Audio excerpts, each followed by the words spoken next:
Bismillahirrahmanirrahim. Alhamdulillahi rabbil alamin. Wassalatu wassalamu ala nabiyyina Muhammadin wa ala alihi wa sahbihi ajma'in. Amma ba'du. Allahumma faqihna fid din wa 'allimna at-ta'wil. Amin. Jamaah kajian akidah Islamiyah dimanapun Anda berada, yang semoga senantiasa dimuliakan oleh Allah Subhanahu wa taala.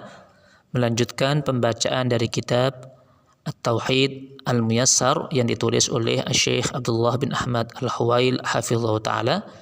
Dan pada kesempatan kali ini kita masuki bab Al-Wala wal-Bara.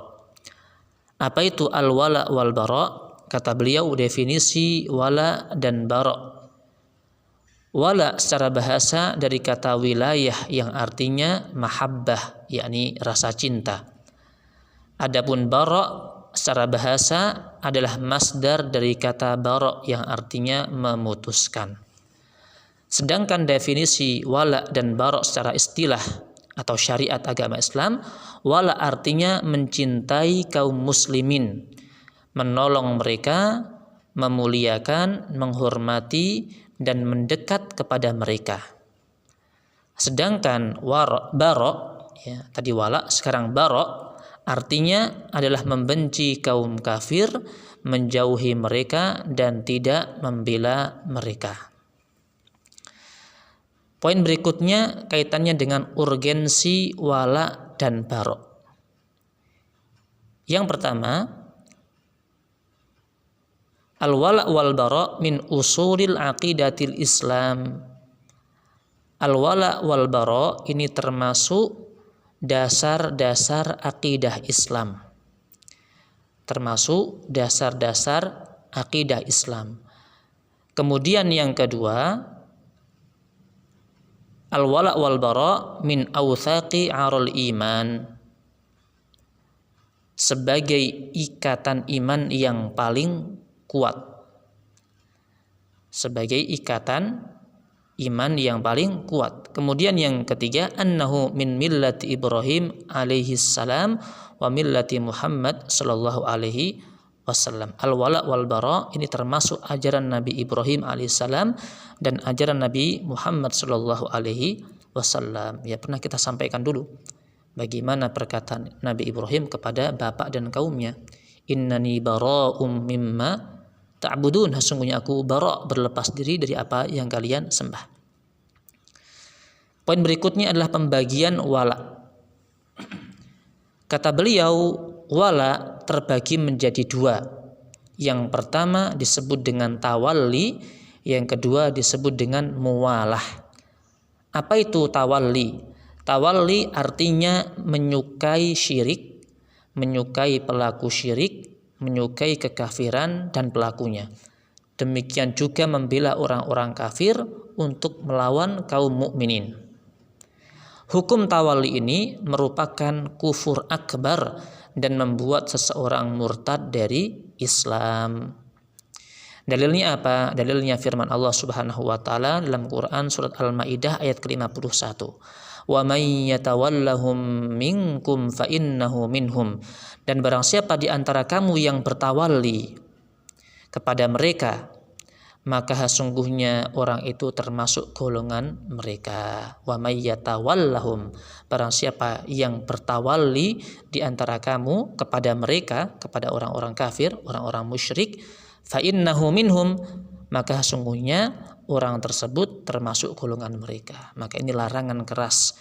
Ya, orang muslim kok menyukai kesyirikan, menyukai kekafiran, bahkan menolong membela orang-orang kafir, maka hukumnya disebut dengan tawalli, dan ini merupakan kufur akbar, bisa membuat seseorang keluar dari agama Islam. Kemudian macam wala yang kedua adalah muwalah. Kalau yang pertama tadi tawalli, yang kedua muwalah. Apa itu muwalah? Muwalah maksudnya adalah mencintai orang kafir dan musyrik karena sebab dunia.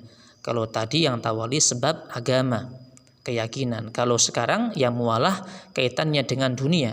Mencintai orang-orang kafir dan musyrik karena sebab dunia, namun tidak disertai pembelaan sehingga tidak termasuk tawalli. Jadi statusnya di bawah tawalli. Apa hukumnya? Kata beliau, hukumnya haram dan termasuk dosa besar. Dalil larangan muwalah adalah firman Allah Subhanahu wa taala dalam Quran surat Al-Mumtahanah ayat yang pertama.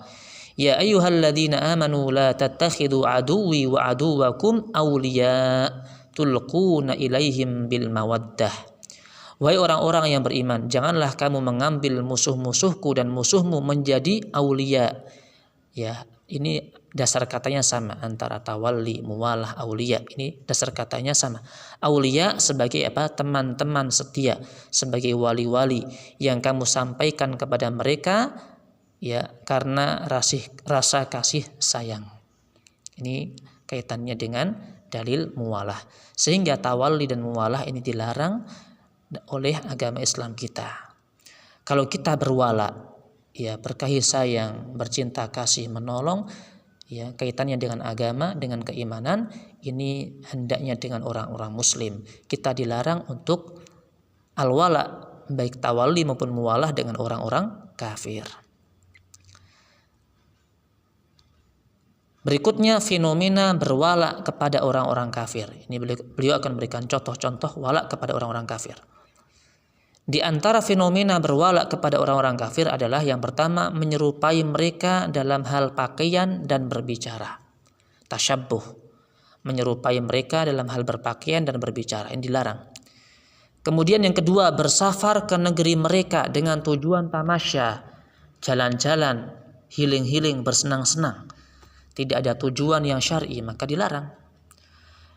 Kemudian yang ketiga, tinggal di negeri mereka dan tidak mau berpindah ke negeri kaum muslimin untuk membawa agama. Yang keempat, menggunakan kalender-kalender mereka, khususnya kalender yang menyebutkan upacara keagamaan dan hari raya mereka, seperti kalender-kalender yang di sana mengandung nama-nama dewa-dewa mereka, seperti ya bulan Juni itu diberi kata Juno, dari dewa Juno. Ya, kemudian ada Januari dari dewa Janus dan sebagainya. Maka hendaknya kita menggunakan kalender Hijriyah, kalender orang Islam, bukan kalender-kalender orang-orang kafir. Kemudian yang kelima kata beliau, ikut serta dalam acara hari raya mereka atau membantu mereka mengadakannya, menyelenggarakannya, atau mengucapkan selamat terhadapnya atau menghadiri pelaksanaannya. Bukankah Allah berfirman, lakum dinukum waliyadin, bagi kalian agama kalian dan bagiku agamaku. Kalau masalah urusan agama, maka ya sendiri-sendiri, kita tidak boleh ikut campur. Adapun kalau masalah muamalah duniawi, ya manusiawi, kita tolong, ya kita bantu, kita jenguk, maka tidak masalah. Tapi kalau masalah agama, maka kita dilarang untuk menolong ya acara-acara mereka.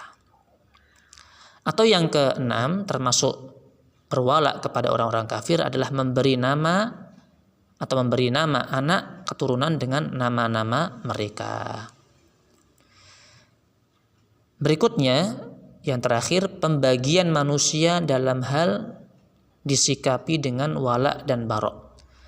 Manusia dalam hal disikapi dengan wala dan bara terbagi menjadi 3 golongan. Golongan yang pertama, orang-orang yang dicintai secara murni tanpa ada kebencian di sana. Mereka ini adalah orang-orang mukmin yang bersih.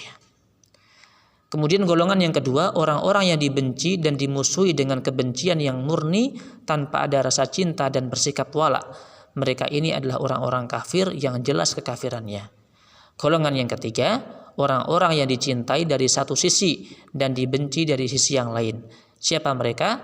Mereka ini adalah orang-orang mukmin yang berbuat maksiat. Mereka dicintai karena ada keimanannya dan dibenci karena ada kemaksiatan yang mereka lakukan di bawah kufur dan syirik. Itulah jamaah rahimakumullah kaitannya dengan al-wala wal bara. Maka hendaknya kita bisa menempatkan kapan kita berwala, yakni kepada orang-orang mukmin, kepada orang Islam, kepada ahli tauhid. Dan kita al-bara, kita berlepas diri, memutuskan benci ya terhadap orang-orang kafir karena kekafiran mereka, perbuatan dosa-dosa, keburukan-keburukan mereka. Jangan dibalik. Semoga Allah Subhanahu wa taala beri taufik. Wassallallahu ala nabiyina Muhammadin wa ala alihi walhamdulillahirabbil alamin. Barakallahu fiikum.